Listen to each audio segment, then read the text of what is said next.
อารามเอื้องหลวงดอกคูณชูช่อรอแสงอรุณ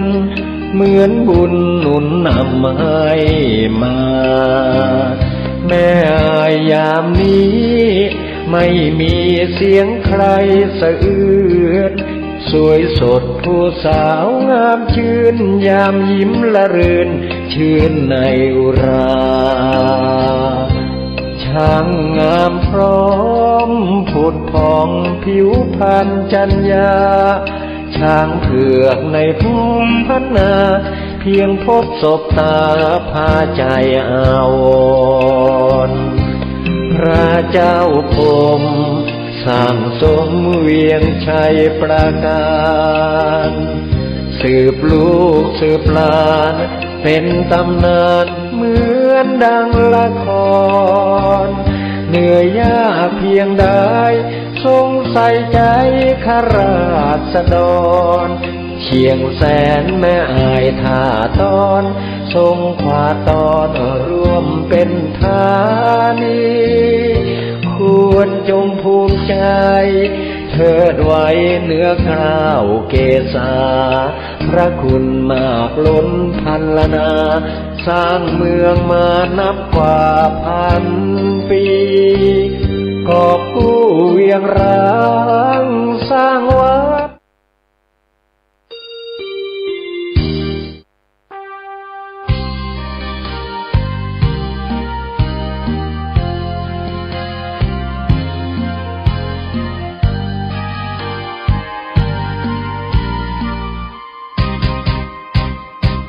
กำเนิดองค์บุญองค์บุญแห่งล้านนาไทยครูบาเจ้าศรีวิชัยผู้มีจิตใจเปี่ยมล้นคุณธรรมสร้างสมบารมีของดีงดงามเลิศล้ำเพื่อหวังโมกกระทำและปรารถนาพุทธภูมิมาขออหิงสาเป็นหลักธรรมน้อมนำมาปฏิบัติมักน้อยสันโดษเด่นชัดไม่เกลียดไม่โกรธและไม่โมโหเจริญรอยตามทางเดินหลักของพุทโธนะโมพุทธายะสิ้นชีพสรีรัมผู้คนกราบไหว้องค์บุญผู้เฟื่องแห่งเมืองล้านนายึดใจเรื่อยมาองค์ครูบาศรีวิชัยผู้คนทั่วทิศทั่วแคว้นในดินแดนไทยขอพรกราบไหว้พึ่งใจพึ่งบารมีอนุสาวรีย์แห่งนี้ครูบาสูงใหญ่ให้คนบูชาน้อมไหว้สำนักวิปัสสนานะโมสวาแห่งนี้วัดพระบาทอุดมให้ท่านชื่นชมพึ่งบารมีเชิญชวนญาติโยมน้องพี่ไหว้บารมีขององค์ครูบา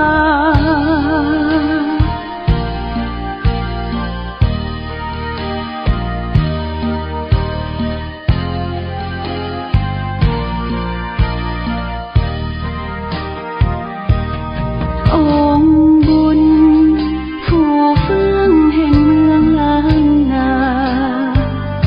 ยึดใจเรื่อยมาองค์ครูบาศรีวิชัยผู้คนทั่วทิศทั่วแคว้นในดินแดนไทยขอพรกราบไหว้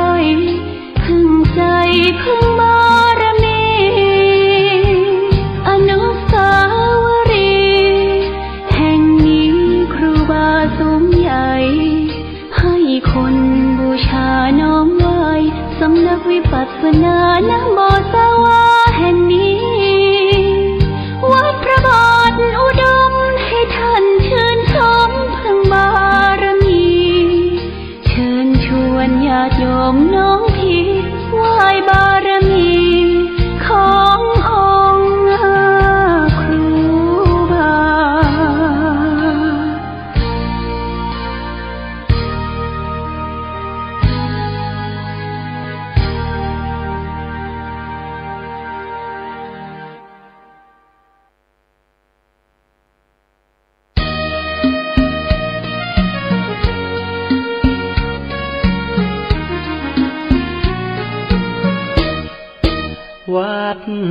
วา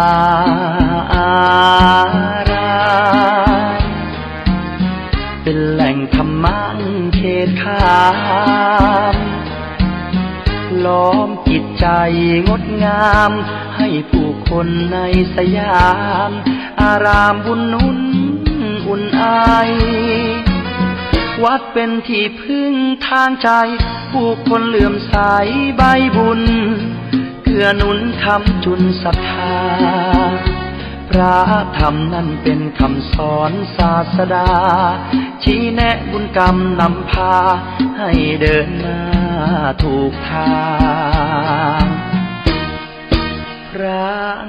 เป็นองค์บุญคอยชี้ทางเพิ่มพูนให้เกิดคุณทางใจเป็นร่มโพร่มใสแผ่ไปทั่วสารพางวัดเป็นที่ยึดเหนี่ยวใจให้คนใฝ่สานความดีชี้แนะพระธรรมส่องทางสังคมไม่มีแตกร้าวอับลางมีรักผูกพันสรรสร้างไม่อ้างว้างเดียวดายไปวัดทำบุญสุนทานสดใสชื่นบานร่มเย็นร่มใจให้เราผ่อนคลายมีคุณธรรมน้อมนำจิตคนมากมายสังคมสดใสเลี้ยวไปแห่งใดรอยยิ้มมากมีในสังคมไทยมีพระนำใจมีมิตรไมตรีมีธรรมะช่วยนำชี้ทำดีแล้วมีคุณค่าผลภัยไรทุกสุขใจจริงนามีน้ำใจดีทั่วลาใต้แผ่นฟ้าเมืองไทย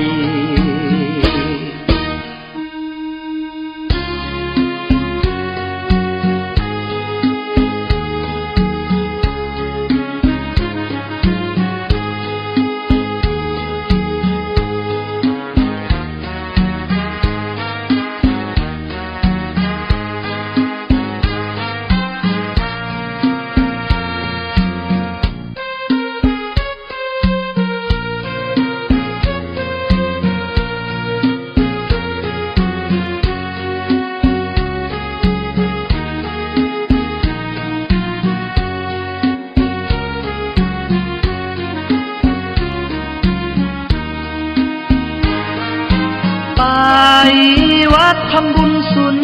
ทานสดใสชื่นบานร่มเย็นร่มใจให้เราผ่อนคลายมีคุณธรรมน้อมนำจิตคนมากมายสังคมสดใสเลี้ยวไปแห่งใดรอยยิ้มมากมีในสังคมไทยมีพระนำใจมีมิตรไมตรีมีธรรมะช่วยนำชี้ทำดีแล้วมีคุณค่าผลภัยไรทุกสุขใจจริงนามีน้ำใจดีทั่วลาใต้แผ่นฟ้าเมืองไทย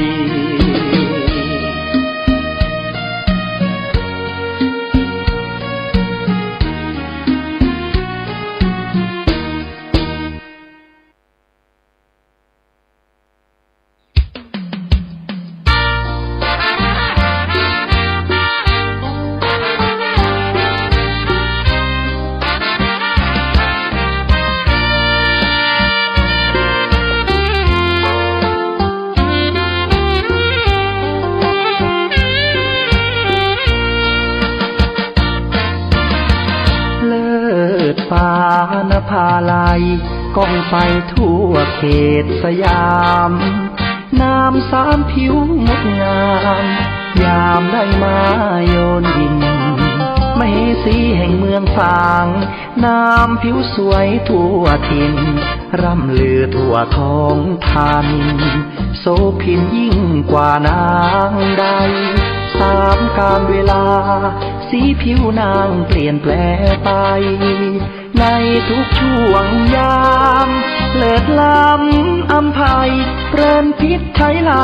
งดงามหนึ่งในสยามพระนางสามผิว ยิ่งใหญ่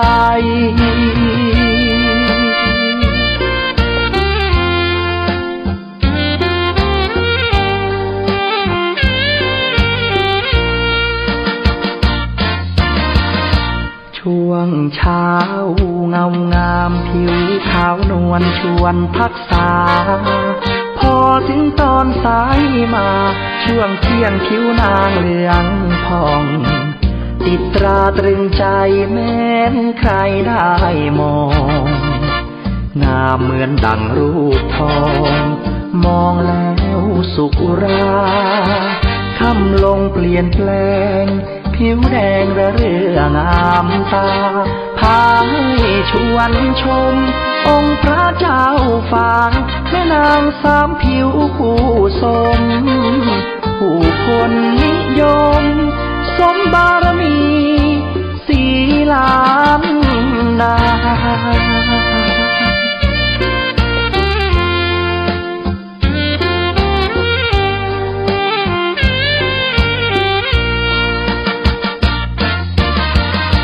กษัตริย์กรุงอังวะใกล้แล้วอยากยนชมสุดโทธรรมราชาหรือไทยตรงระดมยกทัพชิงนางแม่นางสามผิวและองค์พระเจ้าฟางรันทดใจหมดทางพลางรักเกียรติศักดิ์ศรีจึงพากันโดดน้ำปลีชีพชีวีแห่งนี้คือสุสานบ่อน้ำสาวาจารึกมาตำนานสืบลูกสืบหลานไปชั่วกาลนาน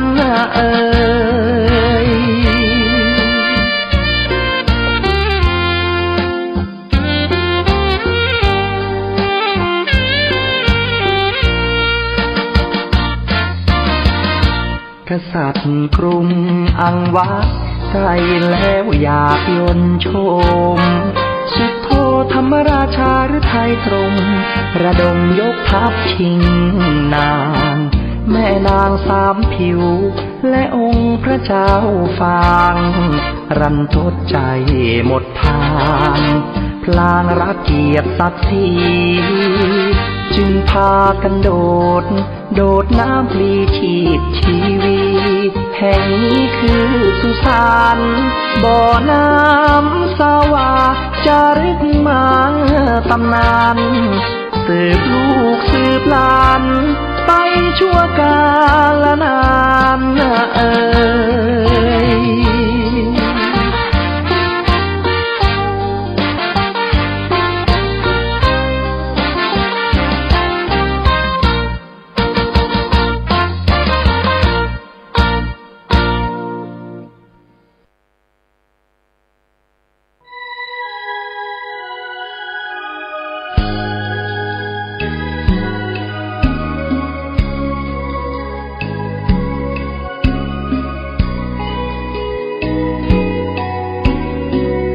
พื้นดินถิ่นแคว้นในแดนกว้างขวาง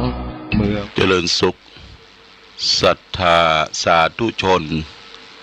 ญาติโยมท่านพุทธบริษัททั้งหลายวันนี้รายการธรรมประทีปส่องต่างก็ได้มาพบปะกับพ่อแม่